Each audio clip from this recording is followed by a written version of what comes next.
Hi friends, तर आज न मस्त बनवणार होते गणपती बाप्पासाठी मोदक। इथे 1.5 वाटी मी गव्हाचे पीठ घेतलेलं होतं। अर्धी वाटीच्या जवळपास रवा जो आहे तो मी मिक्सरमधून बारीक करून घेतला होता, कारण माझ्याकडे जाड रवा होता त्याच्यामुळे। थोडंसं चवीपुरतं मीठ टाकलं, 2 चमच मी मोहन तयार करून घेतलं होतं तुपाचं, ते सुद्धा चांगलं टाकून दिलं पिठामध्ये आणि सगळ्या पिठाला लावून घेतलं होतं। त्यानंतर पीठ भिजवून घेतलं, भिजवून घेतलेलं पीठ जे ते बाजूला ठेवून दिलं। त्यानंतर मग इथे खोबरं किसून घेतलं, त्यानंतर गुळ किसून घेतलं आणि आता खोबरं थोडंसं भाजून घ्यायचं होतं। तर त्याच्यासाठी कढईमध्ये 1 चमच जे मी तूप टाकलं होतं आणि त्याच्यामध्ये खोबरं चांगलं खरपूस असं भाजून घेतलं होतं आणि त्यानंतर गुळ आणि खोबरे जे ते मिक्स करून घेतलं आणि त्यानंतर मग मोदक बनवायला सुरुवात केली। तर साचा वगैरे काही नव्हता, हातावरतीच मोदक बनवून घ्यायचे होते।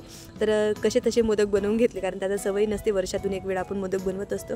तर अशा पद्धतीचे मी मोदक बनवून घेतले होते। त्यानंतर मोदक तळायला सुरुवात केली। मोदक तर तळत होते, सोबतच अजून मला मोदक बनवायचे होते, तर मोदकही बनवत होते। इकडे मोदक तळून झाले काही आणि त्यानंतर बघू शकता पूर्ण मोदक जे तळून तयार झाले। छान असे मोदक झाले होते। भेटू पुढच्या ब्लॉगमध्ये, तोपर्यंत बाय।